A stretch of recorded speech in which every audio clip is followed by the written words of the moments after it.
Hello and welcome to the podcast by Astitva Prakashan. Today we are joined by a writer and a speaker, Mr. Bhaavin Desai, sir, for his debut book, Forged from the Wreckage of God. Hello and welcome, sir. Thank you, Zinyaji, for inviting me to your studio for this podcast. Good morning. Jai Sri Krishna to all the viewers. Let me tell you, it's an absolute honor to be here with you today to discuss a message that is so close to my heart. I have been looking forward to this conversation because I believe that the idea of finding strength in the middle of the most difficult moment, the wreckage of our lives, is something that will resonate with every single person watching this. I'm so very ready to dive deep into the fire with you and explore what it really means to be forged into something unbreakable. The title Forged from a Wreckage of God is very powerful, sir. So, what inspired you to choose this specific title for your book? The title, Forged from the Wreckage of God, is a reflection to the center philosophy of this book. That true, unbreakable strength is rarely given. It must be manufactured through intense struggle. When we talk about gods in this context, we aren't necessarily referring to a religious deity.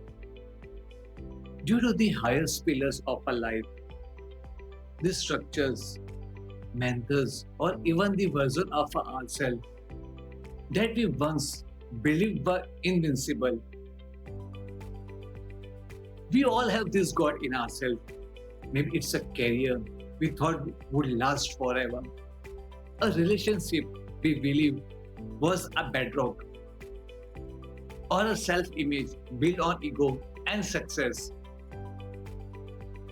Now, when this pillar crumble, it feels like the end of the world. But the word wreckage suggests that even in the total devastation, something remains. You are left with the raw material of your life scattered on the floor.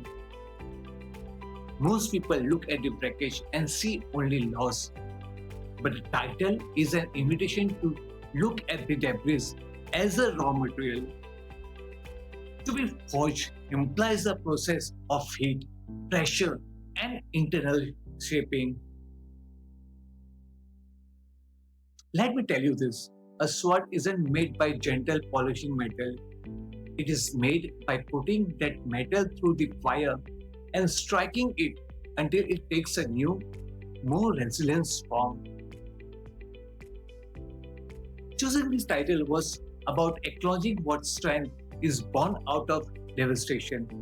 It tells the reader that if there's life like it's in pieces, they are actually in the perfect position to build something even more powerful than what they had before. Do you get it? Well, it shifts the narrative from being a victim of your circumstances to being the blacksmith of your own future, right? We are tackling the remains of what failed us and using what experience to create a vision of ourselves that can never be broken in the same way again. It's about the transformation that happens when you stop thinking, crying, focusing on what was lost and start on what can be built from the ruins. So, your bio mentions that you had to start your life from the ground up. So, what was the biggest challenge you personally faced and how did it change you? Rebuilding my life from the ground up was, without a question, the most significant and grueling challenges I have ever faced. In my bio, I mentioned this process, but the reality of it was a total dismantling of my own self. It was just about losing external things like earnings, expectations, soulmates, dreams, relationships, ambitions. It was the realization that the foundation I have built my identity on was cracked. When you hit rock bottom, you don't just find yourself, you have to invent yourself. Ziranji, the biggest challenge wasn't the external work. I had to examine every brief I had, every decision that had shaped my journey, and every lesson life had quietly placed before me. I became a process of understanding myself more deeply, embracing challenges, and building a stronger foundation for the person I wanted to become. I had to rediscover my strength, identify my priorities, and build habits that align with the life I truly want to create. That journey wasn't about fixing a broken person, it was about becoming a better version of a person I already was. I need your viewers to understand this, that realization isn't just about bouncing back to whom you were before the crisis. If you just bounce back, you are still the same person who was valuable to the crash in the first place. If you hit your rock bottom, don't worry, that's fine. Instead, at that place, you don't just find yourself, you reinvent yourself. Let this experience, this fall, teach you the value of foundation, transformation through struggle. You should be willing to let the old version of yourself die so that a stronger version could be born. It gave a certain kind of survivalist confidence, the knowledge that if everything were taken away again tomorrow, I know exactly how to build back. Isn't it? It shifts my perspective from fearing failures to repeating it as a teacher. Now, when I look at challenges, I don't see them as obstacles. I see them as the necessary fire required for that growth. This journey is why the book isn't just a collection of theories. It's a field manual written by someone who has been through the wreckage and found a way out. You believe character is about who you are when no one's watching. But in today's world where online image is so important to everyone, how do we build our real character? In today's hyper-connected world, we are constantly encouraging to create a reputation, a digital version of ourselves that looks successful, happy, and put together. But I believe that character is who we are when nobody is watching. There is a massive disconnect between who people pretend to be on the social media and who was they actually are when they are alone with their thoughts and their choices. Reputation is what the world thinks of you. Character is what you know about yourself. To focus on real character is an age of online image. We have to perform a radical shift in our priorities. We have to stop seeking external validation, those likes, comments, and follows that gives us temporary dopamine hit and start holding ourselves accountable to our own internal standards. Genetic character is built in the unseen hours. It's the workout you do when you are tired and nobody is filming it. It's the honest conversation you have when it would be easier to live. It's the discipline to keep a promise you made to yourself when there's no one around you to keep you in check.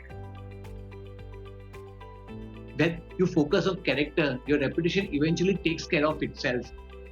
But if you focus only on reputation, your character will eventually root underneath. Take this from me, really.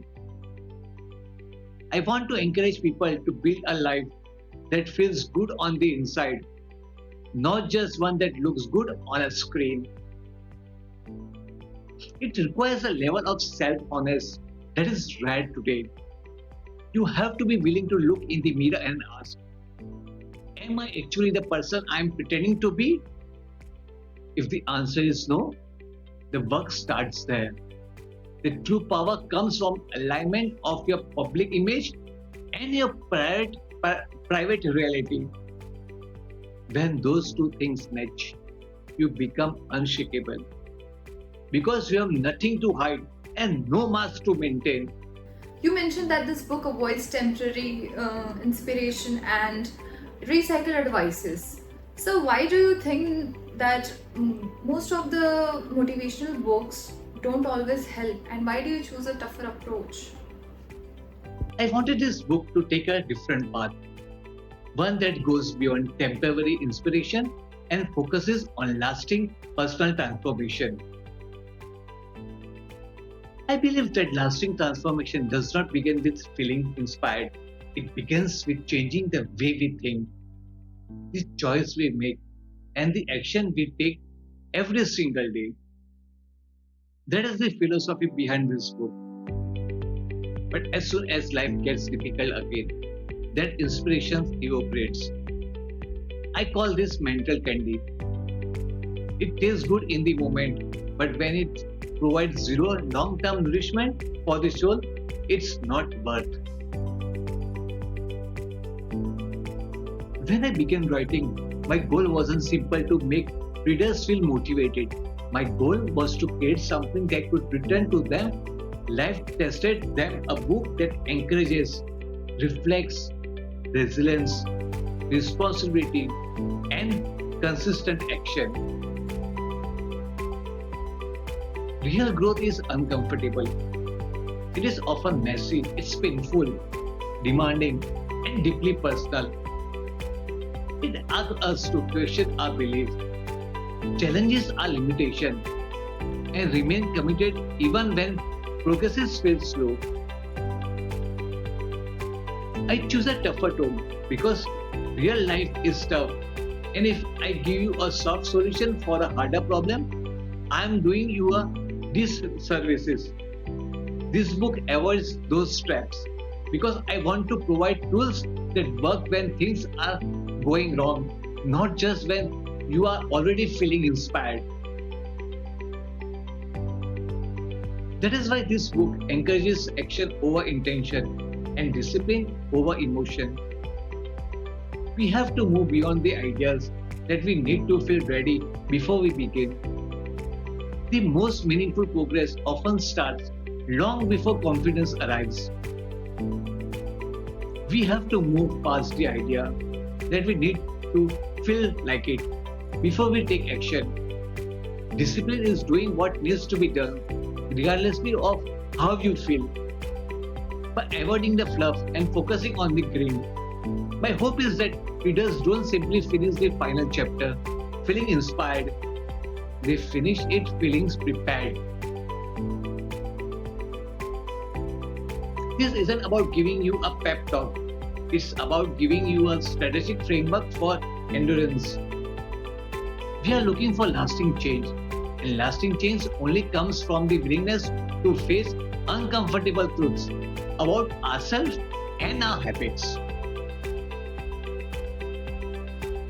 If you want to be forged, you have to be willing to step into the fire, not just stand near it and hope for the best. The book forces readers to confront their excuses. So, in your opinion, what are the most common excuses which stops people from succeeding? The book is designed to be a mirror that forces reader to confront their own excuses. In my experience, the most common and dangerous excuses people make is waiting for the perfect time or the right feeling to take action. And this is where people make mistakes. They think they have entered life after one particular part of chapter of their life gets over. They say more benefit will come if we tap in with the flow. But we don't understand that we are losing every single second, hours, day, months, and years of our life waiting for that perfect moment. We also advise people reset, restart, refocus as many times as we need to. Just don't quit. But on the contrary, what we do we stay to that level? We give advice, hope, commitments, but we need to ask ourselves, do we really need more benefits? If that does not come, that's fine. We are good together in whatever condition we are together. And if we believe, trust, support, more benefits will tends to come on its own. But we ignore it. That's the second sad part. We tell ourselves we will start the business when the income is better, or we will start the diet on Monday, or we will have the difficult conversation when we feel ready. But the truth is, waiting is just a form of self-sabotage. It is a sophisticated way for our ego to avoid the risk of failure by pushing the action into the future. We get to keep the dreams alive without even having to do the hard work of making it a reality. My goal is to make the reader realize that there is no perfect time. There is only now. And now is usually messy, inconvenient, and scary. When we make excuses, we are essentially saying that our circumstances have more power over our lives that we do. We are abdicating our responsibility. I want people to understand that excuses are lies we tell ourselves to feel better about our lack of progress. To success, you have to develop a zero tolerance policy for your own bullshit. You have to recognize when your brain is trying to protect you from discomfort and choose to move forward anyways. The moment you stop making excuses is the moment you reclaim your power. It's about shifting from a victim's mind where life happens to you to a creator's mindset where you happens to life. You write pressure can create power. So, sir, how can someone handle heavy pressure in life without feeling overwhelmed? Most people view pressure as something to be avoided or managed until it goes away. But I believe that pressure can actually create power. Think about how a diamond is forged. It is a carbon that has been subjected to extreme heat and pressure over a long period. Without that weight, it would just be a coal. In the same way, the pressure of life, deadlines, responsibilities, cries are the very things that can condense our character into something brilliant and hard. Handling heavy pressure without feeling overwhelmed requires a fundamental shift in the mindset. Instead of seeing the weight as something that is trying to crush you, you have to see it as a tool for forging a stronger version of yourself. When you feel that tightening in your chest or that weight on your shoulder, you should acknowledge it. This is the pressure that is going to make me better. It also requires a tactical approach. When you are under heavy pressure, you cannot look at the whole mountain at once. You have to focus on the next step.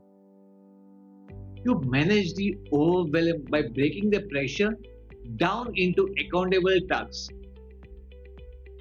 But more importantly, you have to trust the process of the forge. You have to believe that you were built to handle the heat. When you stop resisting the pressure and start using it as energy, you become more efficient and more focused. You realize that the very thing you were afraid of is actually the source of your greatest strength. Pressure does not have to be your enemy. It can be the fuel that drives you to the height you never thought possible. Writing with raw honesty isn't easy. So, sir, was it difficult for you to write your personal truths and thoughts, especially in your first book? People rarely connect with perfection, they connect with truth. They don't expect an author to have lived a flawless life. They simply want someone who walked through adversity, learned from it, and is willing to share those lessons with honesty. In the first book, there's a natural instinct to want to look like the expert or the hero who has everything figured out. But I realized very quickly that if I want willing to change, to share my deepest thought and my most powerful failures, the book would be useless. People don't need another perfect person telling them what to do.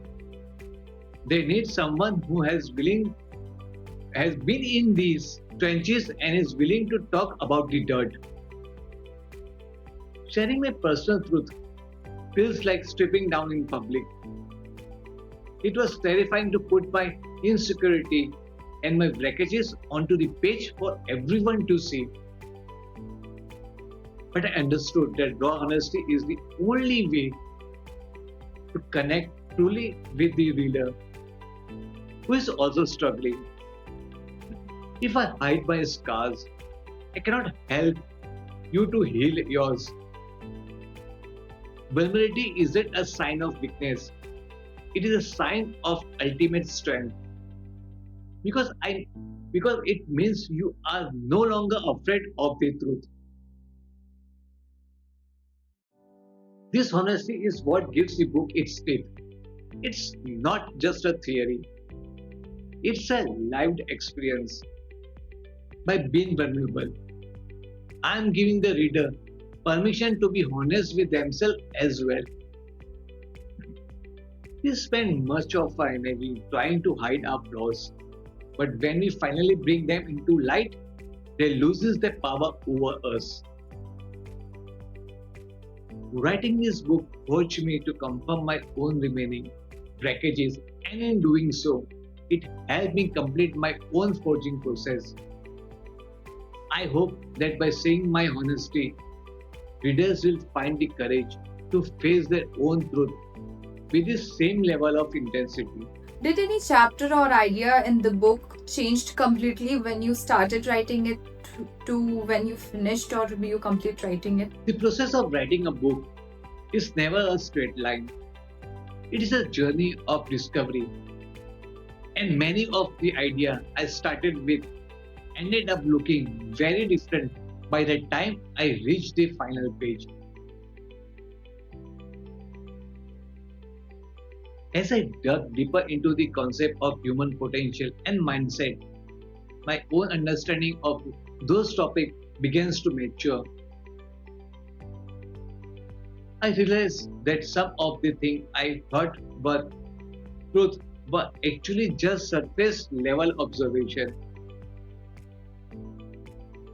One of the biggest changes was in how I defined what it meant to be forged. In the beginning, I thought it was mostly about external resilience, being able to survive hard times. But as I wrote, the idea evolved into something much more internal. I realized that being forged is about mastering the internal landscape to the mind. It is not just about what you do during a crisis, but about who you become on a psychological level.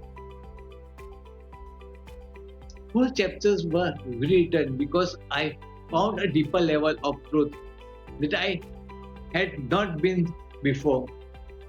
The book became less about how to succeed and more about how to exist with purpose and strength in the chaotic world.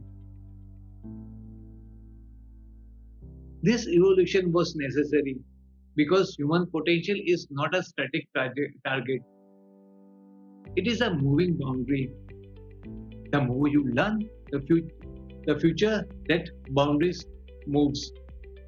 Writing the book was my way of chasing that boundary, and the final product is a reflection of that growth. It taught me that the author is often the first person to be changed by the book they are writing. When a reader finishes the very last page of this book, what is the first action or change you want them to take there in their lives? The most important part of any book isn't the reading, it's what happens after you close the cover. When a reader finishes the very last page, I don't want them to just feel inspired. I want their first action to be a commitment to one specific difficult change they have been avoiding. I want them to pick one area of their wreckages and start the rebuilding process immediately. The goal of this book isn't to be a permanent fixture on your nightstand. It is about a catalyst for action. If you read the book and don't change anything about your life, then I have failed as an author. Knowledge without action is just a form of entertainment. I want the reader to take what forged mindset and apply it to their real world problem. Whether it's finally starting that project, ending a toxic situation, or just taking control of their morning routines. It has to be concrete and immediate. Movement creates momentum. Once you take that first difficult step, the next one becomes slightly easy. The wreckage starts to look less like a disaster and more like a foundation. I want the reader to feel a sense of urgent responsibility for their own life. I don't wait until tomorrow to start being the person you want to be. The forge is hot right now. It's time to start striking the metal. The first action is the sign that the transformation has actually begun. So, since this is your first book, what are the other topics regarding human potential or mindset are you willing or are you planning to explore next? Since this is my first book, I feel like I have only just scratched the surface of what is possible.